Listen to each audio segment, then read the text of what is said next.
بسم اللہ الحمد للہ والصلاة والسلام علی رسول اللہ نبینا محمد وعلی آلہ وصحبہ اجمعین۔ اللہم انفعنا بما علمتنا وعلمنا ما ينفعنا وزدنا علما آمین۔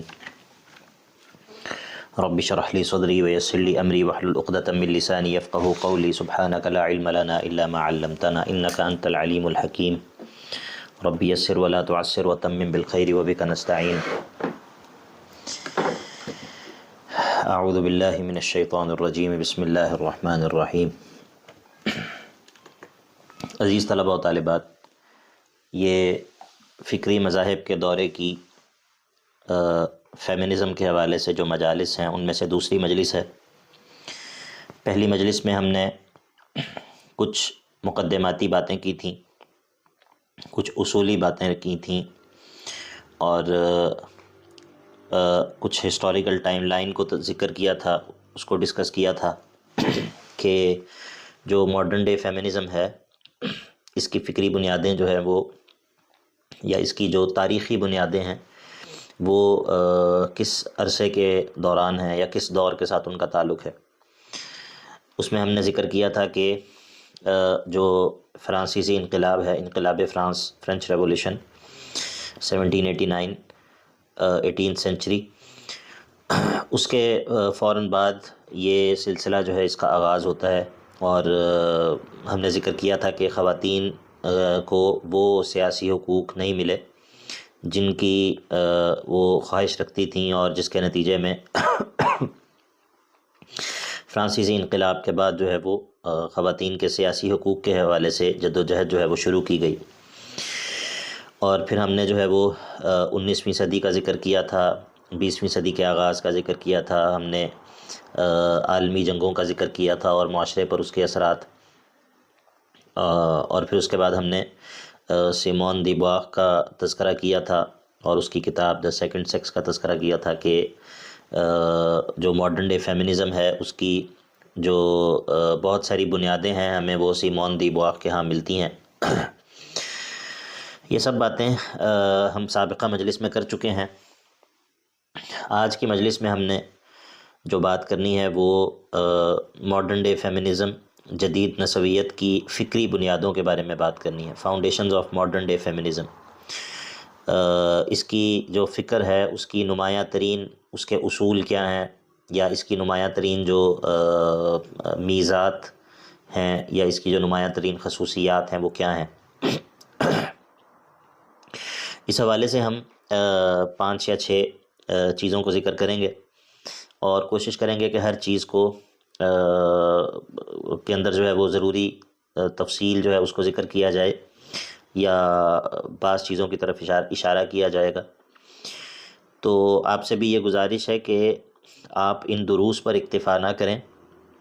بلکہ جو چیزیں ان دروس میں ذکر ہوں آپ ان کو خود سے بھی کچھ تھوڑا سا ایکسپلور کرنے کی کوشش کریں۔ آپ کے پاس انٹرنیٹ موجود ہے، آپ ان موضوعات کو سرچ کر کے ان کے حوالے سے کچھ مزید تفصیل کو پڑھنے کی کوشش کریں، کچھ دیکھنے کی کوشش کریں، تو اس سے یہ ہے کہ آپ کے ذہن میں ایک اچھا خاکہ جو ہے وہ پورے موضوع کا جو ہے وہ بن جائے گا، اور انشاءاللہ یہ فائدے کے اعتبار سے زیادہ بہتر ہوگا۔ ایک اور بات یہ ہے کہ یہ ایسا موضوع ہے اور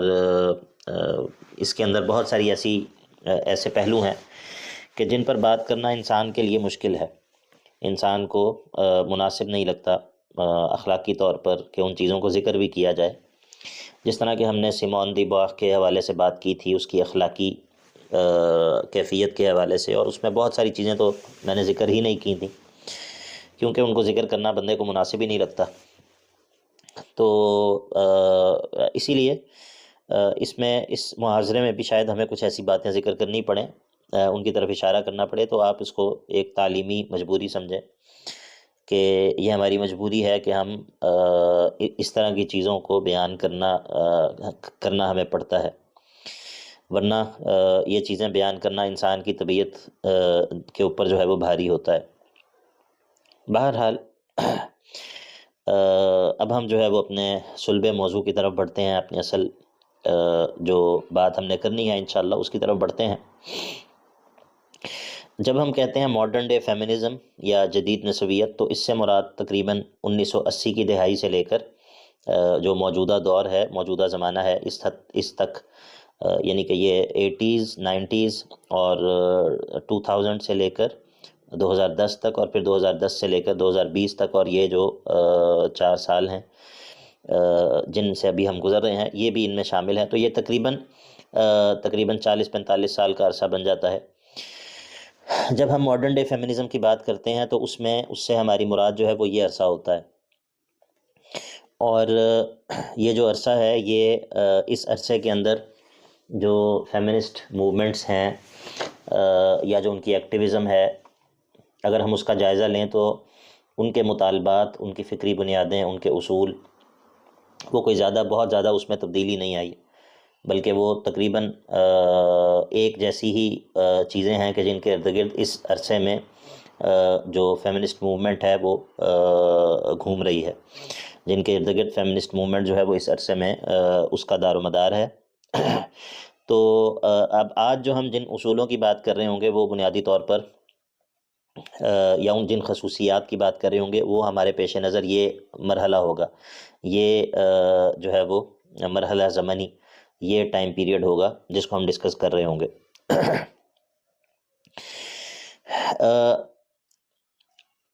فیمنزم کے فکری اصولوں کو بیان کرتے ہوئے یا اس کے نمایاں ترین جو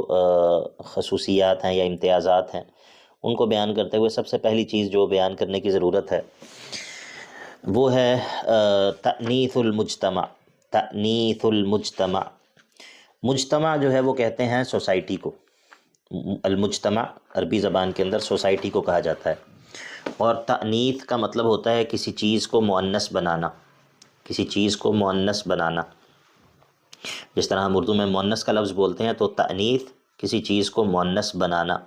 تو معنی اس کا یہ ہے کہ تأنیث المجتمع یعنی کہ سوسائٹی کی فیمنائزیشن آف دی سوسائٹی۔ یہ ایک بہت اہم اور بہت نمایاں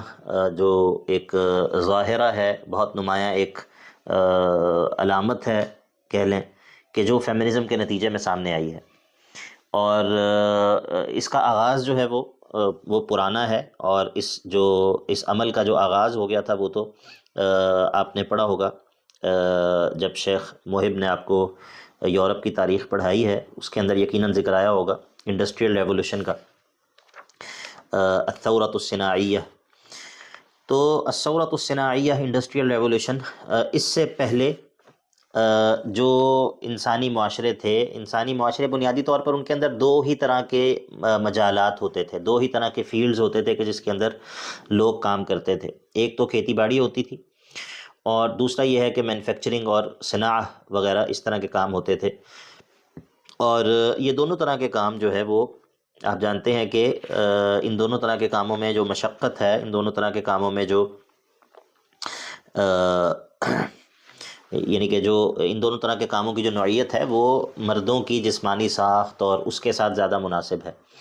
کیونکہ ان دونوں کاموں میں مشقت ہے۔ اب ظاہر ہے کہ ایک خاتون اگر کھیتی باڑی اور اس کی جو مشقت ہے، وہ مرد کا جسم جو ہے وہ اس کے لیے زیادہ مناسب ہے، اور بنسبت اس کے کہ خاتون جو ہے وہ ساری مشقت کرے کھیتی باڑی کی۔ اور خاص طور پر اب تو جدید آلات ہیں بہت سارے، اور ہم جس زمانے کی بات کر رہے ہیں اس زمانے میں یہ کھیتی باڑی کے جدید آلات تو نہیں ہوتے تھے۔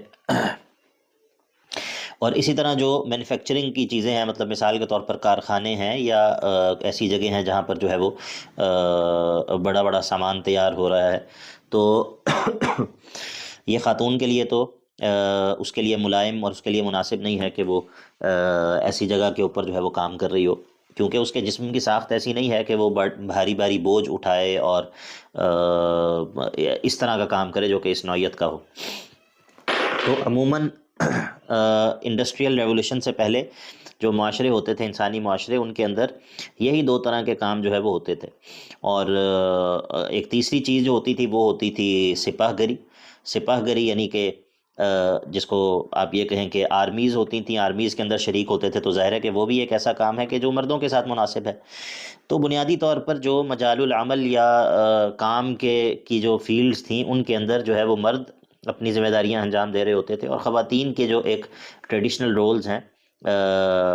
مدرہڈ کا رول ہے، دودھ پلانا بچوں کو، بچوں کی تربیت یا گھر داری، خواتین جو ہے وہ اپنا یہ کردار ادا کر رہی ہوتی تھیں۔ تاہم یہ جب انڈسٹریل ریولوشن کے بعد جو ہے وہ ایک تیسرا سیکٹر جو ہے وہ، جس کو ٹیریشری سیکٹر ہم کہتے ہیں، القطاع الثالث عربی میں اس کو کہا جاتا ہے، القطاع الثالث، وہ جو ہے وہ سامنے آتا ہے معاشروں میں، یعنی کہ جس کے اندر بہت ساری چیزیں ہیں، مینجمنٹ سے متعلق بہت ساری چیزیں ہیں، اور طب کا شعبہ ہے، تعلیم کا شعبہ ہے، اور بہت سارے ایسے شعبے ہیں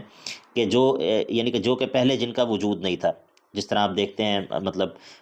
نرسنگ کا شعبہ ہے، یا جس طرح آپ یہ سفر کرتے ہیں تو آپ دیکھتے ہیں کہ بسوں کے اندر یا ہوائی جہاز کے اندر جو ہے وہ ہوائی میزبان یا سفری میزبان، یا اس طرح کے اور بہت سارے شعبے وہ وجود میں آ گئے کہ جن کا پہلے وجود نہیں تھا۔ اب اس کے نتیجے میں کیا ہوا؟ اس کے نتیجے میں جو افرادی قوت تھی، ظاہر ہے کہ افرادی قوت تو محدود تھی، معاشروں کے اندر افرادی قوت وہ تو اس کی ایک حد ہوتی ہے، وہ محدود تھی، اور اب اس ضرورت کو پورا کرنے کے لیے کیا کیا گیا؟ اس ضرورت کو پورا کرنے کے لیے کہ خواتین سے جو ہے وہ ان تمام مجالات کے اندر جو ہے وہ خواتین بھی ایک بڑی تعداد میں ان کو جو ہے وہ استعمال کیا جانے لگا۔ تو بنیادی طور پر یہ جو سبب ہے کہ معاشرے کے اندر یہ جو ادوار تقلیدیہ یا جو ایک ٹریڈیشنل رولز تھے جینڈرز کے، یہ جو تبدیل ہونے شروع ہوئے، تو اس کے پیچھے کئی اسباب تھے۔ ان میں سے ایک سبب یہ تھا کہ، اور اس میں سے بعض اور بھی اسباب جو ہے وہ ذکر کیے جاتے ہیں۔ مثال کے طور پر یہ جو بڑی بڑی جنگیں ہوئی ہیں، بڑی بڑی جنگیں جو ہوئیں، ان کے بعد جب معاشروں کے اندر جو ہے وہ، جب مرد جو تھے وہ عالمی جنگوں کے اندر وہ سارے کے سارے محاذوں پر چلے گئے، تو اس کے پیچھے جو ہے، پیچھے ان کے جو کارخانے تھے، پیچھے ان کی جتنے بھی ایسی چیزیں تھیں جو کہ مردوں سے خالی ہو گئیں، یا جہاں پر جو ہے وہ مردوں کی کمی ہو گئی، تو وہ سارے جو مجالات تھے ان کو خواتین نے پور کیا۔ اور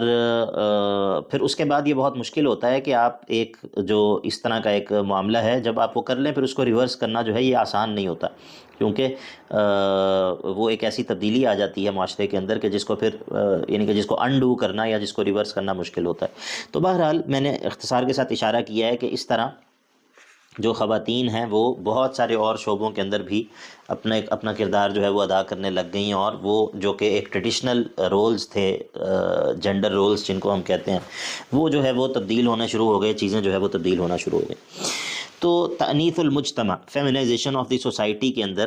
ہم سب سے پہلی بات جو کریں گے وہ ہم کریں گے تعنیف المدرسہ، یعنی کہ ایجوکیشن سیکٹر کے اندر خواتین کی موجودگی اور اس کے ہونے والے اثرات۔ دیکھیے یہ دو چیزیں ایسی ہیں، ایک میڈیا اور ایک ایجوکیشن سیکٹر، کہ جو معاشرے کی تشکیل میں بہت گہرا جن کا کردار ہوتا ہے۔ جو ایجوکیشن سیکٹر ہے یہ آنے والی جو نسل ہوتی ہے اس کی تشکیل کر رہا ہوتا ہے، خاص طور پر جو یعنی کہ جو ابتدائی درجات ہیں، جو چھوٹے بچوں کو پڑھانے والے جو ادارے ہیں یا وہ والا جو مرحلہ ہے اس میں۔ اور دوسرا جو میڈیا ہے وہ مجموعی طور پر ایک جو معاصر دور کا انسان ہے اس کی تشکیل کر رہا ہوتا ہے، اس کی فکر کی اس کے طریقہ تفکیر کی تشکیل کر رہا ہوتا ہے۔ تو ظاہر ہے کہ خواتین تو پہلے بھی بچوں کی تربیت تو خواتین ہی کرتی تھیں، اور لیکن وہ گھر کی سطح پر تھی۔ جب یہ معاملہ جو ہے وہ مدرسے کی سطح پر، مدرسہ سے مراد ایجوکیشن سیکٹر ہے، اس کی سطح پر آیا، اور خاص طور پر چھوٹے بچوں کی تربیت یا چھوٹے بچوں کو پڑھانے والے جو درجات ہیں، ان میں ایک بہت بڑے پیمانے پر خواتین جو ہے وہ ان جگہوں پر داخل ہو گئیں۔ تو اس سے کیا ہوا؟ اس سے جو ایک فیمیل ویلیوز ہیں، القیم المؤنثہ، وہ جو ہے وہ ویلیوز وہ ایک طرح سے معاشرے کے اوپر جو ہے وہ اثر انداز ہونا شروع ہو گئیں۔ یہ دونوں چیزیں میڈیا کے اندر بھی اس طرح ہی ہوا، اور خاص طور پر ایجوکیشن سیکٹر کے اندر بھی۔ تو یہ ابھی ہم اس چیز کی بات نہیں کر رہے کہ یہ چیز درست ہے یا غلط ہے، یا ابھی ہم اس ناحیے سے بات نہیں کر رہے، ابھی ہم صرف اس چیز کی بات کر رہے ہیں کہ معاشرے کی جو مطلب معاشرے کے اوپر جو فیمنائزیشن آف دی سوسائٹی جو ہے، اس کا جو مرحلہ یا یہ جو عمل ہے، یہ کس طرح جو ہے وہ اس کا آغاز ہوا، اور اس کے اثرات جو ہے وہ کس طرح مرتب ہونا شروع ہوئے۔ تو انشاءاللہ جیسے جیسے ہم بات آگے بڑھائیں گے تو آپ کو بات جو ہے وہ مزید سمجھ میں آتی جائے گی اللہ تعالیٰ کی توفیق سے۔ تو یہ جو اور یعنی کہ یہ جو خواتین کا ایجوکیشن سیکٹر کے اندر داخل ہونا، اور پھر اس کے بعد یہ ہے کہ پوری کی پوری جو نسل ہے وہ اس مرحلے سے گزرتی ہے کہ جس مرحلے کے اندر اس کو خواتین کی زیر تربیت اور خواتین اس کو پڑھا رہی ہوتی ہیں اور خواتین اس کو کر رہی ہوتی ہیں، تو ظاہر ہے کہ خواتین کی اپنی ویلیوز ہیں، خواتین کے اپنے بعض ایسی چیزیں ہیں جو کہ خواتین کے اندر موجود ہیں، مردوں کے اندر موجود نہیں ہیں، مردوں کے اندر بعض ایسی ان کے قیم ہیں، بعض ایسی ویلیوز ہیں کہ جن کا تعلق مردانگی کے ساتھ ہے، رجولت کے ساتھ ہے۔ تو جب ایک پوری کی پوری نسلیں جو ہیں وہ اس مرحلے سے گزرنا شروع ہوئیں، تو ظاہر ہے کہ اس کا اثر جو ہے وہ معاشرے کے اوپر، سوسائٹی کے اوپر پڑنا شروع ہوا۔ اسی سے جڑی ہوئی ایک اور چیز ہے، اور وہ ہے تأنیث الاسرہ۔ تأنیث الاسرہ، فیملی کی جو ہے نا وہ فیمنائزیشن، فیملی سسٹم کی۔ اسرہ کہتے ہیں خاندان کو، ایک خاندان، ایک بیسک جو یونٹ ہے سوسائٹی کا، وہ ایک میاں اور بیوی جو ہیں وہ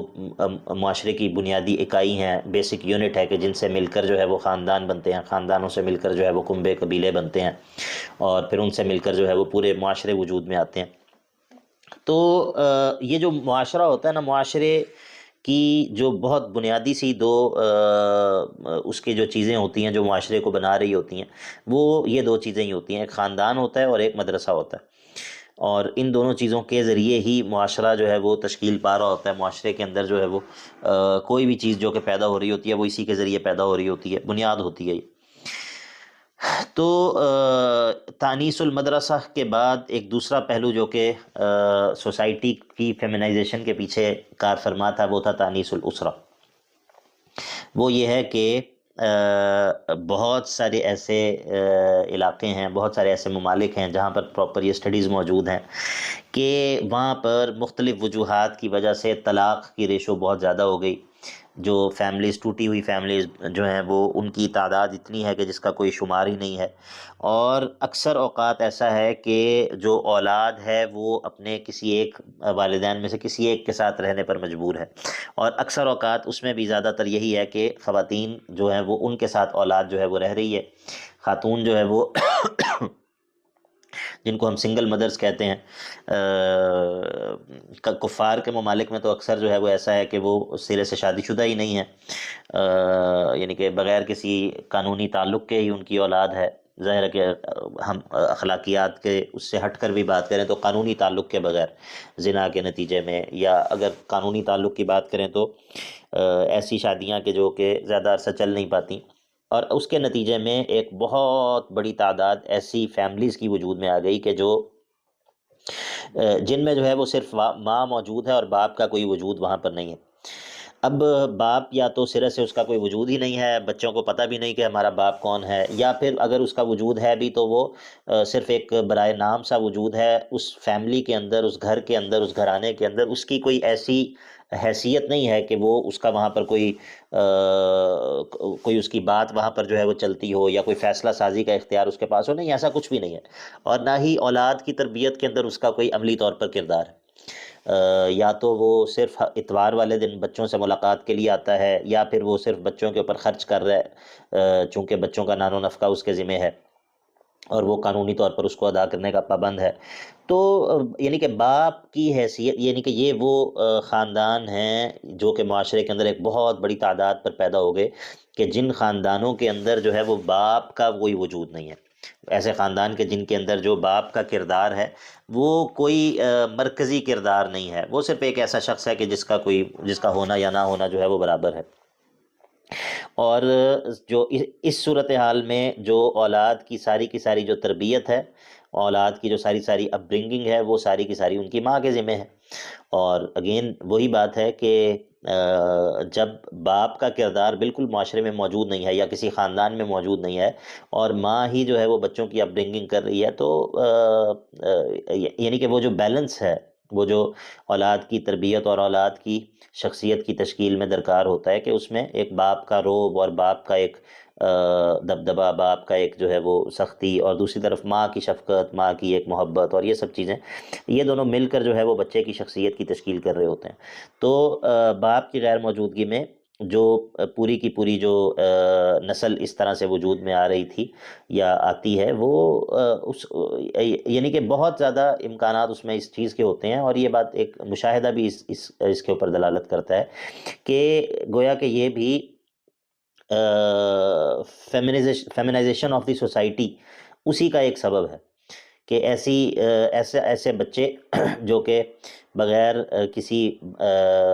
یعنی کہ باپ کی تربیت کے وجود، یعنی کہ بڑے پلے بڑے ہیں، تو ان کے اندر جو ہے وہ انثویت جو ہے وہ اس کا غلبہ ہوگا ان کے اندر، جو مطلب اگرچہ وہ جنسی طور پر یا بایولوجیکلی وہ مرد ہی کیوں نہ ہو، لیکن وہ جو ایک تربیت کا رول ہے، وہ جو باپ کا ایک اثر ہے اولاد کے اوپر، اس چیز سے جو ہے وہ لوگ خالی ہوں گے۔ تو یہ ہم نے دو چیزوں کی بات کی بالکل اختصار کے ساتھ، کہ ایک تو تانیث الاسرہ اور دوسرا تانیث المدرسہ، تانیث الاسرہ اور تانیث المدرسہ۔ اور یہ بات یاد رکھنی چاہیے کہ یہ جو دونوں چیزیں ہیں، اور اسی طرح تیسری چیز دین، تانیث المدرسہ، مدرسہ، اور جو فیملی ہے، فیملی، اسکول، اور جو دین ہے، یہ وہ تین بنیادیں ہیں کہ جن پر ہماری جتنی بھی قدیم جو سوسائٹیز ہوتی تھیں وہ انہی تین بنیادوں پر کھڑی ہوتی ہیں۔ یہی تین، یعنی کہ یہ تین بنیادیں جو ہیں یہ بہت ہی زیادہ اہم کردار ادا کر رہی ہوتی ہیں کسی سوسائٹی کی تشکیل میں، اس سوسائٹی کے اندر رہنے والوں کی جو ان کی جو شخصیت ہے اس کو بنانے میں۔ تو ہم نے دو چیزوں کی بات کی، انشاءاللہ دین کے حوالے سے بات جو ہے وہ آگے آئے گی۔ تو بہرحال یہ جو تبدیلی معاشرے کے اندر پیدا ہونی شروع ہوئی اس سارے پروسیس کے نتیجے میں، وہ اتنی گراس روٹ لیول پہ اور اتنی مطلب ریڈیکل چینج جس کو ہم کہتے ہیں، جڑوں سے جو ہے وہ چیزوں کو تبدیل کرنا، اس طرح کی جو ہے وہ تبدیلی پیدا ہونی شروع ہوئی، جس کے نتیجے میں جو مدرسہ اور جو اسرہ ہے، یعنی کہ جو فیملی ہے، یہ دونوں جو ہے وہ بہت زیادہ ڈسٹرب ہوئے۔ اسی لیے آپ اسی چیز کو آپ دیکھیں گے کہ آج کے دور میں جو فیملی ہے، فیملی وہ بس لوگوں کا ایک مجموعے کا نام ہے،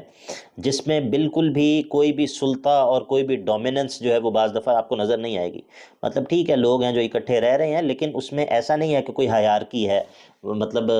بہت ساری آپ سچویشن میں یہ دیکھیں گے کہ باپ جو ہے وہ اپنی اولاد پر جو ہے وہ کوئی اپنی اولاد سے کوئی کام نہیں کروا سکتا، اپنی اولاد سے کوئی چیز منوا نہیں سکتا،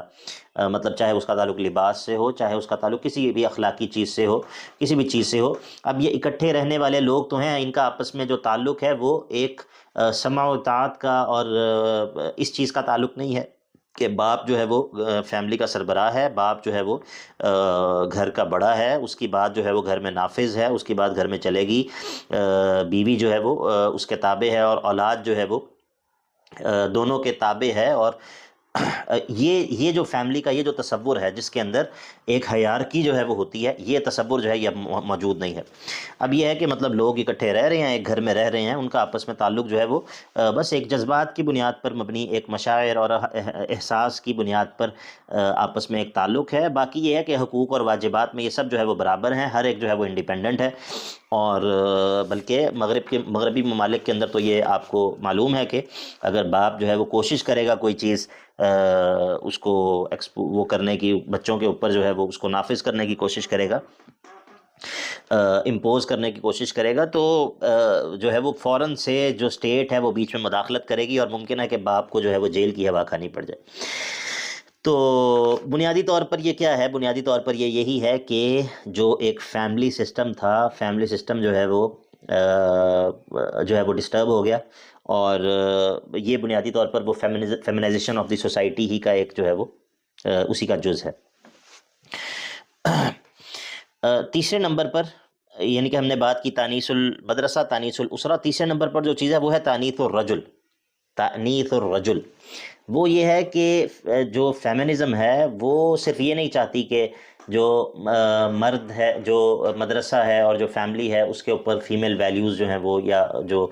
خواتین کے قیم ہیں، خواتین کے جو ایک ویلیوز ہیں وہ اس کے اوپر غالب آ جائیں، نہیں، بلکہ وہ اس کے مقاصد میں سے ایک مقصد یہ بھی ہے، یا اس کے اصولوں میں سے ایک اصول یہ بھی ہے کہ جو مرد ہیں، مردوں کے اندر بھی وہی ویلیوز ہوں جو کہ فیمیل ویلیوز ہیں، جو کہ القیم المؤنثہ ہیں، وہی مردوں کے اوپر بھی غالب ہوں۔ دیکھیں یہ بات جو ہے وہ یعنی کہ یہ ایسا نہیں ہے کہ یہ صرف ہمارا دین اس بات کو بیان کرتا ہے، یہ بات سب جو عقلاء ہیں ان کے ہاں یہ بات معروف ہے کہ مردوں کے اندر جو ہے وہ ریشنلٹی کا غلبہ ہوتا ہے، اور جو خواتین ہوتی ہیں ان کے اوپر جو شعوریت یا ایموشنل جو ان کی ایموشنز کا جو پہلو ہے وہ خواتین پر غالب ہوتا ہے۔ اور یہ ایک ایسا فرق ہے جو کہ ہم جس کا خود بھی مشاہدہ کر سکتے ہیں، مطلب بہت ساری چیزیں ایسی ہوتی ہیں جن کا تعلق جذبات اور احساسات کے ساتھ ہوتا ہے، تو اگر ایک کپل ہے تو اس میں خاتون جو ہوتی ہے اس کو اس طرح کی باتیں یاد رہیں گی، اس کے مقابلے میں جو مرد ہے اس کو مطلب اس طرح کی باتیں جو ہے وہ شاید وہ بھول جائے، یا اس طرح کی باتوں کے حوالے سے جو مرد ہوتے ہیں وہ ان کے اندر جو ہے وہ جو ریشنل ان کا جو پہلو ہے وہ غالب ہوتا ہے بنسبت اس کے کہ جذباتی پہلو کے۔ اور یہی وہ جو اللہ کے نبی علیہ الصلوۃ والسلام کی حدیث ہے ناقصات عقل و دین، وہ اس کے اندر بھی قریب قریب یہی بات مراد ہے۔ اور یہ کوئی مذمت نہیں ہے خواتین کی، بلکہ یہ ایک حقیقت کا بیان ہے کہ اللہ رب العزت نے دونوں کو مختلف پیدا کیا ہے، دونوں کی ساخت میں فرق ہے، دونوں کے دماغ میں، دونوں کی سوچ میں، دونوں کی فکر میں جو ہے وہ طرز تفکیر میں فرق ہے، تو یہ فرق جو ہے یہ موجود ہے۔ اور اب یہ جو تانیث الرجل ہے اس کے نتیجے میں یہ ہوتا ہے کہ اس کے نتیجے میں یہ ہوا کہ مرد جو ہے اس کو اس بات پر مجبور کیا گیا اور بڑے طریقے کے ساتھ، اور بڑے یعنی کہ پروگرامنگ کی گئی اس کی اس چیز پر کہ وہ بھی کیا کرے، وہ بھی اس کے نزدیک بھی جو ایموشنز جو ہیں وہ اس کے نزدیک ریشنلٹی سے زیادہ ویٹیج رکھتے ہوں، ٹھیک ہے۔ اور یہ اس چیز کا کئی صورتوں کے اندر اس کا اظہار ہوگا اور ہوتا ہے کہ مطلب بہت ساری ایسی ڈیبیٹس ہوتی ہیں کہ جہاں پر جب آپس میں دو لوگ ایک چیز کو ڈسکس کر رہے ہوتے ہیں تو مطلب مثال کے طور پر یہ جو ہم جنس پرستوں کی آپس میں شادی ہے، اب اس بارے میں دو لوگوں کی آپس میں ڈیبیٹ ہوتی ہے، ایک بندہ جو ہے وہ کہہ رہا ہے کہ بھائی یہ جو شادی ہے یہ تو شادی کے مقصد کے ہی خلاف ہے، اس کے نتیجے میں تو جو بچے ہیں وہ بغیر ماں کے رہ رہے ہوں گے یا وہ بغیر باپ کے رہ رہے ہوں گے اصل میں در حقیقت، کیونکہ والعیاذ باللہ یا تو دو خواتین نے آپس میں ایک شادی کا تعلق قائم کیا ہوا ہے یا دو مردوں نے تعلق قائم کیا ہوا ہے، اور پھر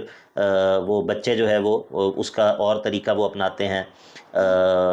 وہ آگے جا کے بات آئے گی کہ وہ کس طرح پھر اولاد کا سلسلہ ہوتا ہے۔ تو اب دو بندے آپس میں ڈیبیٹ کر رہے ہیں، ایک جو ہے وہ بتا رہا ہے کہ بھائی یہ چیز جو ہے وہ تو ریشنلی بھی غلط ہے، یہ تو شادی کے مقصد کے خلاف ہے، یہ تو اس میں تو انسانیت کی بقا کے خلاف ہے۔ اب دوسرا بندہ جو ہے وہ اب ان ریشنل آرگومنٹس کے جواب میں دوسرا بندہ کیا کہہ رہا ہے، دوسرا بندہ کہہ رہا ہے کہ نہیں، آپ جو ہے وہ محبت کو کس طرح آپ اگنور کر سکتے ہیں، مطلب جب ان دونوں کا آپس میں محبت کا تعلق ہے تو آپ کس طرح، مطلب اب یہ دیکھیں یہ کوئی ریشنل آرگومنٹ تو نہیں ہے، مطلب یہ ایک شعوری اور ایک ایموشنز کی بنیاد پر مبنی بات ہے کہ مطلب بھائی لو از لو، اور مطلب مجھے امید ہے کہ آپ میری بات سمجھ گئے ہیں کہ اب یہ جو چیز ہے کہ ایک آرگومنٹ دیتے ہوئے یا ایک ڈیبیٹ کرتے ہوئے جو ریشنلٹی ہے اس کی وہ حیثیت نہیں ہے کہ جو ایک ایموشنز کی بنیاد پر مبنی آرگومنٹ کی ہے، یا آرگومنٹ کس طرح جو ہے وہ جو برہان عقلی جس کو ہم کہتے ہیں کہ جس کے اپنے مقدمات ہوتے ہیں کہ بھائی یہ بات جو میں کر رہا ہوں یہ اس عقلی قاعدے کی بنیاد پر ہے یا اس کے پیچھے جو ہے یہ لاجک موجود ہے، نہیں، اس کی اہمیت نہیں ہے۔ اہمیت اب کس چیز کی ہے کہ آپ کی جو بات ہے وہ کتنی ایموشنز پر مبنی ہے۔ تو یہ ایک مثال صرف میں نے ذکر کی ہے اس چیز کی کہ تانیث الرجل کہ تانیث المجتمع جو ہے سوسائٹی کی جو فیمنائزیشن ہے اس کے اندر تینوں چیزوں کی فیمنائزیشن جو ہے وہ وجود میں آئی، ایجوکیشن سیکٹر کی، اس کے ذریعے جو ہے وہ معاشرے کے اندر جو فیمنن ویلیوز ہیں ان کو ڈومیننٹ کیا گیا، اور جو خاندان ہیں خاندانوں کے اندر سے مردوں کا کردار ایک بہت بڑی تعداد میں جو ہے وہ ختم ہو گیا، اور اگر مرد جو ہے وہ بالفعل موجود بھی تھا تو اس کے پاس وہ سلطہ اور وہ چیز نہیں تھی، وہ ہائرارکی کے اندر اس کا وہ وجود نہیں تھا۔ کہنے کو تو وہ گھر کا سربراہ ہے، کہنے کو تو وہ گھر پہ خرچ بھی کر رہا ہے، سب کچھ کر رہا ہے، لیکن اس کی کوئی سے نہیں ہے، اس کی کوئی ایسا نہیں ہے کہ وہ اس کے گھر میں کوئی بات اس کی مانی جا سکتی ہو، نہیں، ایسا نہیں ہے۔ اور اسی طرح تانیث الرجل یعنی کہ مرد جو ہے وہ مرد کو جو ہے وہ اس کے اوپر جو ہے وہ انوثت اور نسویت جو ہے اس کو، یا نسوانیت کہہ لیں اس کو، جو ہے اس کا غلبہ۔ تو یہ جو مرحلہ ہے یا یہ جو چیز ہے جس کو ہم نے ذکر کی ہے، اسی کے اندر یہ چیز بھی ہے کہ جو تقدیس الانوثہ و شیطنۃ الفحولہ، یا چلیں اس کو ہم تھوڑا سا مؤخر کرتے ہیں، اس کے بعد اس کی بات کریں گے۔ دوسرا ہم اصول بیان کرتے ہیں۔ دوسرا جو اصول ہے جس کی ہم بات کرنے جا رہے ہیں وہ ہے نخبویت النضال النسوی۔ نخبویت النضال النسوی، یہ ہے elitism of feminist movement. Elitism of feminist movement, یعنی کہ جو فیمنسٹ موومنٹ ہے معاصر، ماڈرن ڈے فیمنزم جو ہے، اس کے اندر ایک انتہائی اہم چیز جو کہ آپ جس کا مشاہدہ کر سکتے ہیں وہ یہ ہے کہ یہ فیمنسٹ موومنٹ اپنے کانٹینٹ کے اندر، اپنے کانٹینٹ کے اعتبار سے، اپنے جو اس کے رموز یا اس کے جو نمایاں افراد ہیں، اس کے جو لیڈرز ہیں، اس کے جو شخصیات ہیں جو کہ اس کو یعنی کہ اس کی نمائندگی کرتی ہیں، ان کے اعتبار سے، اپنے طرز فکر کے اعتبار سے، اور ایون کہ اپنے مطالبات اور اپنی ڈیمانڈز کے اعتبار سے، یہ ایک ایلیٹ سے تعلق رکھنے والی جو ہے وہ موومنٹ ہے۔ یہ معاشرے کے اندر جو 1% یا شاید 1% سے بھی کم کلاس ہے، یہ اصل میں اس کلاس کے لوگوں کا ایک جو ہے وہ یعنی کہ یہ ایک ان کا مشغلہ ہے، یہ ایک ان کا شغل ہے۔ اس کا تعلق معاشرے کے حقیقی مسائل کے ساتھ، یا معاشرے کی خواتین جن مطلب ریئل ٹائم جن پرابلمس کو فیس کر رہی ہوتی ہیں، ان کے ساتھ اس کا تعلق نہیں ہے۔ اور یہ چیز آپ کو مطلب آپ اگر فیمنسٹ موومنٹس کو، اور آپ تھوڑا اس کے اوپر تھوڑا سا ریسرچ کریں اور آپ دیکھیں کہ کون کون اس کے نمایاں لوگ کون کون سے ہیں، اور پھر ان کے جو مطالبات ہیں، مثال کے طور پر یہ جو مطالبات جو یہ کر رہی ہوتی ہیں، وہ مطالبات بھی آپ اگر دیکھیں تو ایک عام جو خاتون ہے معاشرے کے اندر، جو سفر کرتی ہے، جو معاشرے کے اندر جس کو جو ہے وہ کسی زیادتی کا نشانہ بنایا جاتا ہے، اس کا ان چیزوں کے ساتھ تعلق ہی کوئی نہیں ہے، اس کے وہ مطالبات ہی نہیں ہیں کہ جو مطلب جو فیمنسٹ موومنٹ کے جو مطالبات ہوں گے، یا فیمنسٹ خواتین کی جو ڈیمانڈز ہوں گی، ان کا حقیقی مسائل کے ساتھ، حقیقی مشکلات کے ساتھ کوئی دور دور کا تعلق ہی نہیں ہوگا۔ اس کی وجہ یہ ہے کہ چونکہ یہ ایک ایلیٹ سے تعلق رکھنے ایک فکر ہے، تو یہ فکر جو ہے وہ اس کی مطلب یہ بہت ساری خواتین جو کہ ممکن ہے کہ آپ کو یہ چیز نظر آئے کہ ایک خاتون جو سڑک کے اوپر مظاہرہ کرنے کے لیے آئی ہوئی ہے خواتین کے حقوق کے حوالے سے، اب ظاہر ہے کہ وہ اپنا پیچھے اس کا اپنا گھر بھی ہے، تو ممکن ہے کہ اس کے اپنے گھر کے اندر کوئی اور خاتون جو ہے وہ بطور میڈ، بطور کام والی جو ہے وہ یعنی کہ اس کے گھر کو جو ہے وہ سنبھال رہی ہو، ٹھیک ہے۔ تو یہ یعنی کہ یہ اس طرح کی، اور یہ جو چیز ہے یہ آپ کو مطلب اس میں زیادہ تفصیل میں نہیں جانا چاہتا، لیکن آپ اگر اس چیز کے اوپر غور کریں گی، میں نے کچھ چیزوں کا اشارہ کیا ہے کہ جو ان کا کانٹینٹ جو ہے، اس کے جو افراد ہیں اور ان کے جو ڈیمانڈز ہیں، ان کا جو طرز تفکیر ہے، وہ سارے کا سارا اس کا حقیقی مسائل کے ساتھ جو ہے وہ کوئی تعلق نہیں ہوگا۔ کچھ عرصہ پہلے جو ہے وہ بعض عرب ممالک میں ایک جو ہے وہ فیمنسٹ کی جو ادھر آرگنائزیشنز ہیں، انہوں نے ایک ٹرینڈ جو ہے وہ بنوایا، جس کا معنی یہ تھا کہ جو میرا یہ جو خواتین کا جو ہوتا ہے اس کا جو فراک ہوتا ہے، ایک چھوٹا سا فراک ہوتا ہے، اسے شاید اسکرٹ کہتے ہیں، تو وہ جو ہے نا، وہ میری جو حریت ہے، میری جو انڈیپینڈنس ہے، وہ میرے اسکرٹ میں ہے۔ میرا اسکرٹ جو یعنی کہ وہ اس لیے بنیادی طور پر اس کا مقصد یہ تھا کہ میں معاشرے کے اندر، ظاہر ہے کہ وہ غالباً الجزائر کا یہ معاملہ ہے کہ وہاں پر جو ہے وہ یہ تحریک چلا رہی تھیں کہ ہم جو ہے وہ ہم اسکرٹ پہن کر باہر آئیں گی، اور یہ ہماری جو ہے وہ انڈیپینڈنس ہے۔ اب ظاہر ہے کہ آپ خود سوچیں کہ ہمارے اس معاشرے میں، پاکستان کی بات آپ کر لیں، مطلب آپ کے ارد گرد بہت ساری خواتین ہیں جن کو بہت سارے مسائل کا سامنا ہے، خواتین کو پرابلمز ہیں، مشکلات ہیں، مطلب ہیراسمنٹ کے مسائل ہیں، اور پبلک ٹرانسپورٹ کے اندر سفر کرنا مشکل ہے، اور بہت ساری اور اس طرح کے مسائل۔ تو کیا خواتین آپ کے ارد گرد جو پائی جاتی ہیں ان کے مسائل یہ ہیں؟ مطلب کیا پاکستان کی خواتین جو ہیں وہ اس مقصد کے لیے مری جا رہی ہیں کہ ہمیں کس طرح اس بات کی اجازت دی جائے کہ ہم جو ہے وہ اپنا جسم لوگوں کو دکھا سکیں؟ کیا مطلب اس کو وہ اپنی آزادی اور حریت جو ہے وہ تصور کرتی ہیں؟ تو یہ بنیادی طور پر چونکہ یہ جو کلاس ہے، یہ کلاس اس کا تعلق اس مطلب اس کا دنیا کے جو حقیقی مسائل ہوتے ہیں یا جو لوگوں کی عمومی اور ریئل ٹائم پرابلمز ہوتے ہیں ان کے ساتھ اس کا کوئی تعلق نہیں ہوتا۔ تو یہ جو چیز ہے یہ بھی بڑی اہم چیز ہے، اور یہ پوری دنیا کے اندر جو فیمنسٹ موومنٹس ہیں ان کے اندر یہ چیز بہت نمایاں ہے کہ اس کے اوپر جو ہے وہ مطلب یہ ایک ایلیٹ کلاس جو ہے معاشرے کی، جس کا معاشرے کے اندر کچھ فیصد صرف شاید پائی جاتی ہے، 1% یا 1% سے بھی کم، یہ اصل میں ان لوگوں کی ایک نمائندہ ایک تحریک ہے جو کہ استعمال کرتی ہے۔ شاید آپ کو معلوم ہو کہ یہ ابھی مارچ کے مہینے میں شروع میں سندھ کے اندر بھی کچھ علاقوں کے اندر 8 مارچ کو غالباً یہ عورت مارچ کے نام سے جو کچھ ہوتا ہے، اس میں اندرون سندھ سے جو ہے وہ خواتین کو، غریب خواتین کو جو ہے وہ اکٹھا کر کے لایا جاتا ہے، اور اس میں جو ہے وہ آ کر وہ نعرے لگاتی ہیں اور وہ کرتی ہیں۔ تو بنیادی طور پر وہ خواتین شاید ان کو معلوم بھی نہ ہو کہ ہم یہاں پر کس لیے آئی ہیں، اور ہم یہاں پر جو آئی ہیں اس کے نتیجے میں ہمیں کون سے حقوق ہیں ہمارے جو کہ ضبط ہو گئے ہیں، جن کے نتیجے میں ہم یہاں پر آئی ہیں۔ لیکن یہ ہے کہ وہ ان کو استعمال اس طرح کیا جاتا ہے۔ تو یہ جو ہے وہ دوسرا اصول ہے یا دوسری ایک امتیاز ہے جو کہ معاصر جدید نسویت کا اس میں پایا جاتا ہے۔ تیسرے نمبر پر ہم بات کریں گے جی آبسیشن آف ایکویلٹی۔ یہ جو ہوس المساوات، اس کو ہم عربی میں کہتے ہیں ہوس المساوات،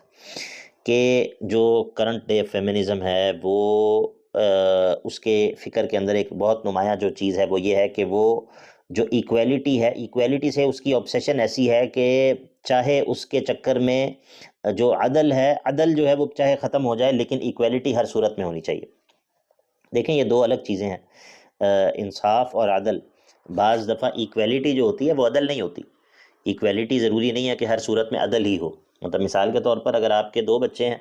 اور ایک بچہ جو ہے وہ 15-16 سال کا ہے، ایک بچہ جو ہے وہ 4-5 سال کا ہے، تو آپ کبھی بھی دونوں بچوں کو جو پاکٹ منی دیں گے وہ دونوں، مطلب آپ اس کو یہ نہیں ہوگا کہ آپ کہیں کہ چونکہ میں 15-16 سال کے بچے کو میں 500 روپیز دے رہا ہوں تو میں جو 5 سال کا بچہ اس کو بھی میں 500 روپیز دوں۔ نہیں، ایسا نہیں ہے۔ اگرچہ یہ ایکویلٹی تو ہوگی لیکن یہ عدل نہیں ہے، بلکہ یہ نقصان دہ چیز ہوگی۔ تو لیکن جو فیمنزم ہے وہ ایکویلٹی کے ساتھ اس کی آبسیشن ہے، اور وہ اس حد تک ہے کہ وہ کئی صورتوں کے اندر خود خواتین کے حق میں وہ چیز نقصان دہ ہوتی ہے، خواتین کے لیے وہ چیز جو ہوتی ہے وہ ان کے حق میں مشکلات کا، ان کی مسائل میں اضافے کا باعث ہوتی ہے، لیکن چونکہ ان کو ایکویلٹی چاہیے، ہر حال میں ایکویلٹی چاہیے، تو وہ جو ہے وہ اس کے لیے جو ہے وہ ہر حد تک جانے کو تیار ہو جاتی ہیں۔ اب ایکویلٹی کے میں سے ہی یہ چیز ہے، ایکویلٹی یعنی کہ ایکویلٹی کو حاصل کرنے میں سے ہی یہ چیز ہے کہ وہ یہ چاہتے ہیں کہ جو مرد ہیں اور جو عورتیں ہیں ان کے درمیان کسی بھی طرح کا فرق جو ہے وہ باقی نہ رکھا جائے۔ ان کے درمیان کسی بھی طرح کا جو فرق ہے وہ باقی نہ رکھا جائے۔ اب خواتین جو ہے وہ خاتون نہ رہے، اور جو مرد ہے وہ مرد نہ رہے، خاتون نہ رہے اور جو مرد ہے وہ مرد نہ رہے۔ اور اسی کا نتیجہ ہے کہ جو بات ہم نے پہلے کی نا، تعنیث الرجل، اس کا سبب ایک یہ بھی ہے کہ جب مرد جو ہے وہ جس حد تک مرد کے اندر میسکولینٹی باقی ہوگی، مرد کے اندر رجولیت باقی ہوگی، تو اس وقت تک خاتون اور مرد ان دونوں کے درمیان جو فرق ہے وہ فرق باقی ہوگا۔ ٹھیک ہے، اب دیکھیں بایولوجیکلی تو فرق ہے ہی، یہ بات آگے آئے گی جب ہم جہاں پر جینڈر وغیرہ کی بات کریں گے تو وہاں پر بھی کچھ یہ بات آئے گی، لیکن آپ اس بات پر غور کریں کہ جب تک مرد جو ہے وہ مرد ہے، جب تک مرد کے اندر میسکولینٹی موجود ہے، مرد کے اندر رجولیت جو ہے وہ موجود ہے، تب تک خاتون جو ہے وہ جو فیمنسٹ جو ہیں وہ تب تک وہ کمفرٹیبل نہیں ہے۔ کمفرٹیبل اس لیے نہیں ہے کہ یہ چیز ان کو جو ہے وہ پنچ کرتی ہے، یہ چیز ان کو جو ہے وہ چین نہیں لینے دیتی کہ بھائی یہ فرق کیوں ہے، یہ فرق جو ہے، چونکہ یہ فرق بہت نمایاں ہے، بایولوجیکلی بھی فرق ہے اور یہ رویوں کا اور شخصیات کا بھی فرق ہے۔ مرد کے اندر جو ہے وہ بالکل ایک اور طرح کی شخصیت پائی جاتی ہے خاتون کے مقابلے میں۔ تو اب اس مسئلے کا حل یہ ہے کہ مرد کو مرد نہ باقی رہنے دیا جائے، مرد کو مرد باقی نہ رہنے دیا جائے، اور مرد کے اندر سے جو رجولیت ہے اس کو ختم کیا جائے. مرد کے اندر جو ہے وہ، کیونکہ جب تک اس کے اندر رجولت باقی ہے، اس کے اندر مردانگی باقی ہے، مین ہوڈ اس کے اندر باقی ہے، تب تک وہ فیمنسٹ جو ہیں وہ اس کو ایکسیپٹ کرنے کو تیار نہیں ہوں گی. اسی لیے آپ پاکستان میں ہونے والے جو عورت مارچ ہیں، آپ کبھی دیکھیں کہ اس میں جو مرد شرکت کرتے ہیں وہ کس طرح کے مرد ہوتے ہیں. مطلب معذرت کے ساتھ ان کو مرد کہا نہیں جا سکتا. ان کے اندر وہ مردانگی جو ہے وہ اس نام کی کوئی چیز نہیں ہوتی. تو مطلب جو ظاہر ہے کہ جو مردوں کے اندر جو ٹریٹس ہیں یا وہ چیز نہیں ہوتی. وہ مطلب اپنے چال ڈھال کے اعتبار سے، اپنے مظہر اور اپنی شکل و صورت کے اعتبار سے وہ بالکل ایک خاتون ہوتی ہے جو کہ بس جس کے اوپر یہ اس بات کا ٹیگ ہوتا ہے کہ یہ مرد ہے. تو اس طرح کا جو مرد ہے وہ فیمنزم جو ہے اس کو اس طرح کا مرد چاہیے جس کے اندر بالکل بھی جو رجولت ہے اس کے اندر سے بالکل ختم ہو گئی ہو. اچھا، اس کا ایک دوسرا پہلو بھی ہے یا جماعت الخیر. آپ اس بات پر غور کریں کہ جو دونوں میں فرق کو ختم کرنا ہے نا، مردوں اور عورتوں میں فرق کو ختم کرنا ہے. اب اس کے اندر ایک چیز تو یہ ہے کہ مرد کو مرد نہ رہنے دو، مرد کو جو ہے وہ عورت بناؤ. اور دوسری چیز یہ ہے کہ جو عورت ہے عورت کو مرد بناؤ. تذکیر المرأہ یعنی کہ ایک تو یہ ہے کہ مرد جو ہے وہ مرد نہ رہے، وہ عورتوں کی طرف آئے، اور عورتیں جو ہیں عورتوں میں سے نسوانیت اور جو عورتوں کے اندر جو فیمینینٹی ہے وہ ختم ہو، اور عورتیں جو ہیں وہ اس کو چھوڑ کر وہ اپنے اندر مردانگی پیدا کریں. اب درمیان میں کسی جگہ پر یہ دونوں مل جائیں. اب اس جگہ پر جب یہ دونوں مل جائیں گے تو پھر نہ مرد جو ہے وہ نہ مرد ہوگا، نہ عورت جو ہے وہ عورت ہوگی. یہ ہے کہ ایک ایسا معاشرہ ہوگا جو ٹرانسجنڈرز پر مبنی معاشرہ ہوگا، کہ جس میں مردوں کو دیکھ کر بھی پتہ نہ چلے کہ یہ مرد ہے، اور عورت جو ہے اس کے اندر بالکل بھی نسوانیت نہ ہو، جس کے اندر بالکل بھی. اب اس سے فائدہ کیا ہوگا؟ اس سے فائدہ یہ ہوگا کہ جو مرد اور عورت کے اندر فرق ہے وہ ختم ہو جائے گا، ایکویلٹی جو ہے وہ متحقق ہو جائے گی، اور جو ایک برابری ہے دونوں کی وہ جو ہے وہ پیدا ہو جائے گی. تو یہ بہت ہی خطرناک چیز ہے، اسی لیے میں ایک دفعہ دوبارہ اس بات کو دہراؤں گا، اور خاص طور پر میری بہنیں جو ہیں وہ اس بات کو اچھی طرح سمجھ لیں کہ آپ کو کوئی بندہ یہ پھکی نہ دے، اور آپ کو کوئی بندہ یہ جو ہے وہ آپ کو کوئی بندہ یہ سیل نہ کر جائے کہ خواتین کے حقوق کے تحفظ کا نام فیمنزم ہے، اور آپ اس بات پہ یقین کر لیں، اور آپ کو یہ معلوم ہی نہ ہو کہ یہ تو ایک یہ ایک مستقل دین ہے جس کے اندر اپنی ایک فقہ ہے، جس کے اپنے عقائد ہیں، جس کے اپنی نظریات ہیں، جس کے اپنے جو ہے وہ ہر چیز اس کی اپنی ہے. اور یہ صرف ایسا نہیں ہے کہ یہ ظلم کے خلاف ہے، نہیں، بلکہ یہ انسانی فطرت کے خلاف ہے، اور یہ ایک پوری آئیڈیالوجی ہے جس کے اندر کئی پہلوؤں سے جو ہے وہ یہ فطرت سے بھی متصادم ہے اور انسانیت کی بقا سے بھی متصادم ہے. تو یہ ایک ایسا فساد ہے کہ جس کے اوپر کوئی فساد نہیں ہے. تو آپ کو یقیناً یہ بات سمجھ آ گئی ہوگی کہ جو ہوس المساوات ہے اور مرد اور عورت کو ایکول کرنا، ایکویلٹی کی جو جد و جہد ہے، اس کے نتیجے میں جو مردوں کو عورت بنایا جاتا ہے، عورت بنانا ضروری ہے، اور جو عورتیں ہیں ان کو مرد بنانا ضروری ہے. جب تک یہ کام نہیں ہوگا تب تک جو ہے وہ یہ خواب پورا نہیں ہوگا کہ دونوں جو ہیں وہ ایک ہیں. اور دونوں کے اندر جو فرق جب تک باقی رہے گا تب تک جو ہے وہ فیمنسٹ ہیں وہ مطمئن نہیں ہوگی. اب اسی سے ملتی جلتی ایک اور بات ہے، اسی کے ساتھ اس کا تعلق ہے. وہ یہ ہے کہ اس بات کو سمجھ لیں کہ جو رجولت ہے نا، رجولت، مین ہوڈ، وہ ایک جرم ہے. فیمنزم کی نظر میں وہ ایک جرم ہے، اور خاص طور پر جو مرد کے اندر جو صلاحیت ہے جس کو ہم فہولت کہتے ہیں، کہ مطلب وہ خاتون سے تعلق قائم کرتا ہے، اور وہ جو ہے وہ مطلب وہ جو اولاد کا سلسلہ ہے اس کو آگے چلانے کا سبب بنتا ہے، اور اس کے اندر جو ایک رغبت پائی جاتی ہے، فطرتی طور پر جو ایک رغبت مرد کے اندر پائی جاتی ہے خواتین کے حوالے سے. مطلب یہ کوئی معیوب چیز نہیں ہے. مطلب ٹھیک ہے کہ شرع جو ہے وہ، شریعت اس کو مطلب اس کے اوپر حدود اور قیود لگاتی ہے، شریعت اس کو جو ہے وہ ایک دائرے کے اندر لے کر آتی ہے تاکہ انسان جو ہے وہ بالکل ایسا نہ ہو کہ وہ ہر چیز سے آزاد ہو اور وہ جہاں پر اس کی خواہش اس کو لے جائے وہاں پر وہ چلا جائے. نہیں، ایسا نہیں ہے. شریعت اس کو ریگولیٹ ضرور کرتی ہے، لیکن فطرتاً مرد کے اندر جو ہے وہ یہ رغبت پائی جاتی ہے مرد جو ہے وہ خواتین کی طرف مائل ہوتے ہیں، اور مرد کے اندر جو ہے وہ خواتین کے حوالے سے یہ جو رویہ، یہ جو جذبہ ہے، یہ ایک فطرتی جذبہ ہے۔ تو جو موجودہ دور ہے، فیمنزم جو ہے وہ کیا کرتی ہے، فیمنزم اس جذبے کو ایک جرم کی شکل دے دیتی ہے،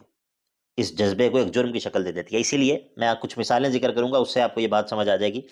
کہ مثال کے طور پر ایک بندہ جو ہے وہ دوسری شادی کرتا ہے، دوسری شادی کرتا ہے۔ اب یہ بات بہت عام ہے کہ لوگ جو ہے وہ یہ کہتے ہیں کہ اچھا، دوسری شادی جو بندہ اگر کوئی کرے نا، تو اس کا سبب یہ ہونا چاہیے کہ یا تو وہ کسی بیوہ سے کرے، یا وہ کسی جو ہے وہ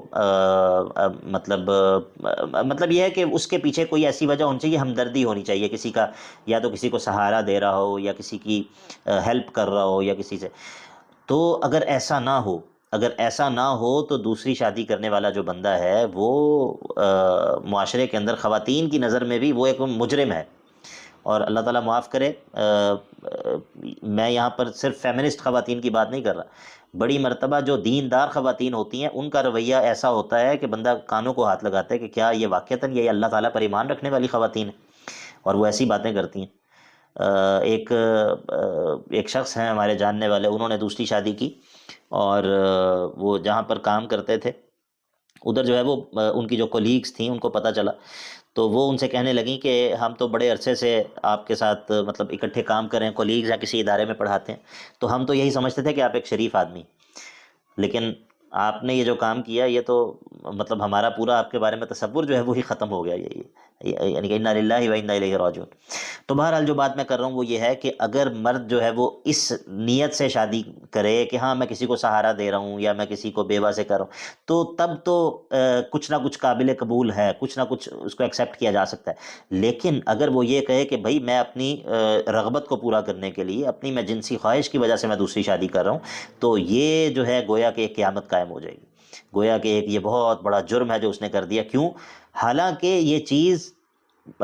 قابل مذمت نہیں، بلکہ یہ چیز جو ہے وہ مطلب ایز اے مین یہ چیز جو ہے وہ ایک اس کی مدح ہے، یہ چیز ایک مدح ہے، یعنی کہ ایک مرد کے اندر مردانگی کا نہ ہونا، مین ہوڈ کا نہ ہونا، اگر ایک مرد کے اندر خواتین میں رغبت کا نہ ہونا، یہ جو ہے وہ اس کا کمال ہے، یا اس میں خواتین کے حوالے سے اس میں رغبت کا پایا جانا یہ کمال ہے۔ تو ظاہر ہے کہ یہ تو مطلب بالکل انسانی فطرت ہے، یہ تو اگر کسی مرد کے اندر یہ چیز نہیں پائی جاتی تو یہ عیب ہے۔ لیکن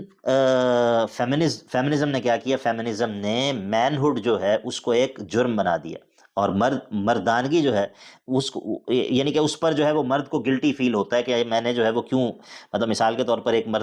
باپ جو ہے وہ اپنی اولاد پر یا کسی پر جو ہے وہ اگر وہ اپنا سلطہ یا اپنی جو مرضی جو ہے وہ اس کو امپوز کرتا ہے، being head of the house, being مطلب سربراہ، گھر کا سربراہ ہونے کے ناطے، تو فیمنزم جو ہے وہ اس کو گلٹی فیل کروائے گی کہ بھائی یہ آپ کیا کر رہے ہیں، آپ جو ہے وہ یہ ایک جرم کر رہے ہیں، یا آپ جو ہے یہ جو کام کر رہے ہیں یہ کوئی درست نہیں ہے۔ تو اسی کی میں ایک اور مثال ذکر کرتا ہوں کہ جس طرح حدیث میں آتا ہے کہ اللہ کے نبی علیہ الصلاۃ والسلام کے حوالے سے آتا ہے کہ سیدنا انس رضی اللہ عنہ کی غالباً حدیث ہے کہ اللہ کے نبی علیہ الصلاۃ والسلام جو ہے وہ کیا کرتے تھے، وہ ایک ہی رات میں اپنی بیویوں پر، سب بیویوں کے ساتھ جو ہے وہ تعلق قائم کرتے تھے، ایک ہی رات میں چکر لگاتے تھے اور سب بیویوں کے ساتھ جو ہے وہ تعلق قائم کر لیتے تھے۔ تو اب آج کے دور میں جو لوگ اسلام پر اعتراض کرتے ہیں ان کے اعتراضات میں سے ایک اعتراض یہ بھی ہوتا ہے کہ یعنی کہ وہ اس کو ایک اعتراض کے طور پر پیش کرتے ہیں، اس کو جو ہے وہ ایک یعنی کہ ایک گویا کہ ایک یعنی کہ یہ اسلام کے خلاف ایک شبہے کے طور پر اس کو پیش کرتے ہیں، حالانکہ یہ کوئی ایسی چیز نہیں ہے۔ مطلب تھرو آؤٹ دی سینچریز یہ جو حدیث ہے یا یہ جو بات ہے یہ ہمارے اسلام کے جو مصادر ہیں ان کے اندر موجود رہی ہے ہمیشہ، ہر زمانے میں، لیکن کبھی بھی وہ لوگ جو اسلام پر اعتراض کرتے ہیں انہوں نے اس چیز کو اسلام کے خلاف ایک اعتراض کے طور پہ کبھی بھی پیش نہیں کیا۔ اس کی وجہ یہ ہے کہ اس چیز کو کبھی بھی ایک قابل مذمت چیز سمجھا ہی نہیں جاتا تھا، اس چیز کو کبھی بھی ایک قابل مذمت چیز سمجھا ہی نہیں جاتا تھا، بلکہ یہ ایک طرح سے یہ ایک مدح ہے، اس میں جو ہے وہ مدح ہے۔ اسی لیے سیدنا انس رضی اللہ عنہ جو ہے وہ ان سے جب کہا گیا کہ اوکان یطیقہ، کہ کیا اللہ کے نبی علیہ الصلوۃ والسلام اس چیز کی طاقت رکھتے تھے؟ تو سیدنا انس رضی اللہ عنہ نے کہا کہ کننا نتحدث انہ اعطی قوت 30، کہتے ہیں کہ ہم یہ باتیں کیا کرتے تھے آپس میں کہ اللہ کے نبی علیہ الصلوۃ والسلام کو 30 مردوں جتنی طاقت دی گئی، 30 مردوں جتنی طاقت۔ اب دیکھیں وہ چیز جو کہ کبھی ایسا نہیں تھا کہ اس چیز کے اوپر مسلمان جو ہے وہ دفاع کر رہے ہیں، مسلمان کہہ رہے ہیں کہ نہیں نہیں اصل میں اس کا مطلب یہ تھا، نہیں نہیں اصل میں ایسا نہیں تھا، اصل میں اس کا معنی یہ ہے، اصل میں اس کا معنی یہ ہے۔ اب جو ہے وہ مسلمان اس کے اوپر ڈیفینسو ہو گئے ہیں، حالانکہ یہ چیز ایسی نہیں تھی کہ جس کے اوپر بندہ ڈیفینسو ہو، کیونکہ ایک مرد کے اندر جو ہے وہ مطلب رجولت کا پایا جانا یہ کوئی عیب نہیں ہے، یہ تو مدح ہے، یہ تو اس کی تعریف ہے۔ تو بنیادی طور پر اس بات کو سمجھانا چاہ رہا ہوں میں کہ جب فیمنزم ایکویلٹی کی بات کرتی ہے تو ایکویلٹی تب تک نہیں ہو سکتی جب تک مرد کے اندر مین ہوڈ باقی ہے، اور جب تک خاتون کے اندر جو ہے وہ نسویت اور اس کے اندر جو ایک نسوانیت ہے، اس کے اندر جو ایک فیمنینٹی ہے، جب تک وہ باقی ہے تب تک ایکویلٹی جو ہے وہ نہیں ہو سکتی۔ تو پھر فیمنزم کیا کرے گی؟ اب اسی لیے آپ دیکھیں گے کہ جو وہ لوگ ہیں جو کہ جس کو ہم موجودہ دور کی قوم لوط کہہ سکتے ہیں، LGBT والے، یا جو بالکل ٹرانسجینڈرز ہیں، جو کہ جس طرح پاکستان کے اندر ایک شخص ہے، اللہ اکبر کبیرہ، یہ میرے بھائیوں اور بہنوں، یہ فتنے جن کے بارے میں ہم بات کر رہے ہیں نا، یہ ان کے حوالے سے بات کرنا یا ان کے حوالے سے ان کی حقیقت کو سمجھنا بہت ضروری ہے، اور خاص طور پر میری بہنیں وہ اس چیز کی حقیقت کو جتنا بہتر طریقے سے سمجھ سکیں اتنا ہی اچھا ہے، کیونکہ یہ جو فتنے ہیں یہ اس قدر یہ ڈائیورس ہیں، اور ان کے اس قدر پہلو ہیں، اور اس کے اس قدر اثرات ہیں کہ بہت سارے دیندار لوگ بھی اس سے متاثر ہیں، بہت ساری دیندار بہنیں جو ہیں وہ اس سے متاثر ہیں۔ شاید آپ کو معلوم ہو کہ پراپر حجابی جو ایک فیمنزم کی ایک قسم ہے، حجابی فیمنسٹ ہیں، انٹرنیٹ کے اوپر وہ موجود ہیں، اور اللہ تعالیٰ معاف کرے بعض دفعہ وہ جو اصل جو مطلب جو جنون فیمنسٹ ہیں ان سے زیادہ ٹاکسک اور ان سے زیادہ خطرناک جو ہے وہ حجابی فیمنسٹ ہوتی ہیں، والعیاذ باللہ۔ اور مجھے یاد ہے کہ کچھ عرصہ پہلے ایک حجابی فیمنسٹ ہے، اس نے پراپر اس موضوع پر ایک مضمون لکھا ہوا تھا، اس میں اس نے سیدنا ابراہیم علیہ الصلوۃ والسلام کے بارے میں جو کلمات لکھے تھے وہ انسان پڑھ کر کانپ جاتا ہے کہ جو اس نے کیونکہ سیدنا ابراہیم کا جو واقعہ ہے جس میں وہ ہاجرہ کو اور اسماعیل کو وہ چھوڑ دیتے ہیں ادھر مکہ کے اندر اور واپس آ جاتے ہیں، اس واقعے کے اوپر اس نے لکھا ہوا تھا۔ تو اسی لیے ایک اسکالر ہیں، انہوں نے کچھ عرصہ پہلے انٹرنیٹ پر انہوں نے لکھا تھا، انہوں نے کہا کہ جو فیمنزم ہے نا یہ ایک سلپری پاتھ ہے ارتداد کی طرف، یعنی کہ جب ایک بندہ اس پاتھ پر آ جاتا ہے تو کوئی زیادہ دور نہیں ہے کہ وہ کس وقت جو ہے وہ اسلام سے جو ہے وہ یا تو خود اسلام کو ترک کر دے، اور اگر وہ خود مسلمان رہنے پر اصرار کر بھی رہا ہو تو اس کے نظریات اور اس کے افکار ایسے ہوں گے جو اس کو مرتد بنا چکے ہوں گے، جو اسلام کے دائرے سے وہ نکل چکا ہوگا۔ یعنی کہ ایک بندہ جو ہے وہ کہتا ہے کہ اللہ تعالیٰ نے اپنے لیے مذکر کے صیغے کیوں استعمال کیے ہیں، ابراہیم علیہ السلام نے یہ کیوں کیا، یا مطلب ایک بندہ جب اس طرح کی باتیں کر رہا ہوگا تو پھر ظاہر ہے کہ اس کا اسلام جو ہے وہ باقی کہاں رہے گا۔ تو بہرحال یہ بات جو ہے وہ کچھ لمبی ہو گئی۔ بات ہم یہ کر رہے تھے کہ جب فیمنزم جو ہے وہ ایکویلٹی کی بات کرتی ہے تو اس کے اندر وہ دونوں میں، مردوں میں اور عورتوں میں فرق کو جو ہے وہ ختم کرنے کی بات کرتی ہے، مردوں اور عورتوں دونوں میں فرق کرنے کی بات کرتی ہے۔ اسی طرح ایکویلٹی میں سے ہی یہ بھی چیز ہے کہ وہ یہ کہتے ہیں کہ جو مرد اور عورت ہیں وہ ایک دوسرے کی تکمیل نہیں کرتے، اور جو مردوں کے اور عورتوں کے جو رولز ہیں، جینڈر رولز ہیں معاشرے کے اندر، یا جو جابز ہیں، ان کا آپس میں جو تعلق ہے وہ مطلب یہ تعلق نہیں ہے کہ جسے ہم ایک انٹیگرل تعلق کہتے ہیں کہ دونوں ایک دوسرے کی تکمیل کرتے ہیں، نہیں، یہ نہیں ہے، بلکہ تعلق جو ہے وہ کیا ہے؟ تعلق یہ ہے کہ دونوں فی ذاتی ہی جو ہے وہ دونوں اپنا اپنا کردار جو ہے وہ ادا کریں گے۔ اس کے نتیجے میں کیا ہوتا ہے؟ اس کے نتیجے میں یہ ہوتا ہے کہ آپ دیکھتے ہیں کہ وہ معاشرے کے اندر جو وہ کردار ہیں یا معاشرے کے اندر جو وہ رولز ہیں جو کہ پہلے یہ ہے کہ مرد ادا کرتے تھے، یا جو ایسے رولز ہیں کہ جن میں عموماً خواتین نہیں ہوتی تھیں، آج آپ دیکھتے ہیں کہ خواتین بہت خوش ہو رہی ہوتی ہیں، خوشی منا رہی ہوتی ہیں کہ جی فلاں جگہ پر ایک خاتون ہے، وہ اس نے جو ہے وہ فلاں جو جاب ہے وہ حاصل کر لی، پاکستان کی پہلی جو ہے وہ خاتون فلاں، پہلی خاتون پائلٹ، پہلی خاتون جو ہے وہ انسپیکٹر یا کوئی بھی۔ تو یہ بنیادی طور پر کیوں ہوتا ہے؟ یہ بنیادی طور پر اسی لیے ہوتا ہے کہ وہ یہ جو ایک چیز ہے کہ معاشرے کے اندر بعض جو رولز ہیں وہ مرد ادا کریں گے، بعض جو رولز ہیں وہ خواتین ادا کریں گی، اور یہ دونوں ایک دوسرے کی، یعنی کہ ایک دوسرے کی تکمیل کرتے ہیں۔ تکامل کا جو تعلق ہے اس کو وہ تسلیم نہیں کرتی، بلکہ وہ چونکہ ایکویلٹی کی بات کرتی ہیں تو وہ کوئی بھی مشکل سے مشکل کام ہو، کوئی بھی خطرناک سے خطرناک کام ہو، جس کے لیے جسمانی مشقت بھی چاہیے ہو، جس کے لیے جو ہے وہ کسی بھی طرح کی وہ چاہیے ہو، جسمانی ساخت چاہیے ہو، وہ کوشش کرتی ہیں کہ خاتون جو ہے وہ اس چیز میں بھی داخل ہو جائے، تاکہ ہم یہ کہہ سکیں کہ خواتین جو ہے وہ ان کو مردوں کے ساتھ جو ہے وہ بالکل مردوں کے ساتھ وہ بالکل برابر ہو گئی ہیں۔ لیکن اب اس کا نتیجہ کیا نکلتا ہے؟ کیا یہ چیز خواتین کے فائدے میں ہے؟ کیا یہ چیز خواتین کے، یعنی کہ جس طرح میں نے پہلے عرض کیا کہ ایکویلٹی کے ساتھ جو ان کی آبسیشن ہے، اس کے نتیجے میں بعض دفعہ خواتین سفر کر رہی ہوتی ہیں، خواتین جو ہے وہ مصیبت میں پڑی ہوتی ہیں بعض دفعہ، لیکن چونکہ ہم نے ایکویلٹی ہمیں چاہیے، اور جب تک ایکویلٹی اس اعتبار ہر اعتبار سے ایکویلٹی نہیں ہوگی، تب تک جو ہے وہ ہمیں تسلی نہیں ہوگی۔ اب مثال کے طور پر آپ یہ دیکھیں کہ ایک خاتون جو ہے وہ اس طرح کے رولز میں ہے یا اس طرح کی جابز میں ہے، اور اس کے ساتھ ساتھ وہ یعنی کہ وہ اس کو پیریڈز بھی آتے ہیں، اس کے ساتھ ساتھ وہ ماں بھی بنتی ہے، وہ شادی بھی کرتی ہے، اس کے ساتھ ساتھ اس نے اپنے بچوں کو فیڈ بھی کرنا ہے، اس کے ساتھ ساتھ اس نے اپنے بچوں کی تربیت بھی کرنی ہے۔ تو کیا مرد کو بھی یہ سب کچھ کرنا پڑتا ہے؟ کیا مرد کو بھی جو ہے وہ ماں بننا پڑتا ہے، اس کو بھی پریگننسی سے گزرنا پڑتا ہے؟ کیا مرد جو ہے وہ بھی اپنے بچوں کو دودھ پلاتا ہے؟ یا جو مرد نے بھی جو ہے وہ شادی کر کے کسی کے گھر جانا ہے؟ تو مطلب ظاہر ہے کہ مرد کے اندر یہ سب چیزیں موجود نہیں ہیں، لیکن ایک خاتون جو ہے وہ اس ایکویلٹی کے چکر میں وہ یہ کردار بھی معاشرے کے اندر ادا کرے گی، یہ والی جابز بھی کرے گی، اور ساتھ ساتھ جو ہے وہ اس نے جو ہے وہ یہ ساری جو چیزیں ہیں جو اس کے اوپر فطرت نے اس کے اوپر جو ہے وہ چیزیں اس کے اندر رکھی ہوئی ہیں، ان کو بھی اس نے ادا کرنا ہے۔ تو بات جو ہے وہ کچھ لمبی ہو گئی، میں اس مجلس کا جو ہے وہ اسی پر اکتفا کرتا ہوں۔ انشاءاللہ ہم اپنی اگلی مجلس میں کوشش کریں گے کہ یہ جو نسویت کے بنیادی اصول ہیں ان کو وائنڈ اپ کریں، ان کو انشاءاللہ اس بات کو ختم کریں گے، اور پھر کچھ مزید بات کریں گے، اور پھر اس کے اوپر جو ہے وہ ہم انشاءاللہ ان محاضرات کا سلسلہ جو ہے وہ اس کا اختتام کریں گے۔ وصلی اللہ تعالی علی نبینا محمد وعلی آلہ وصحبہ اجمعین۔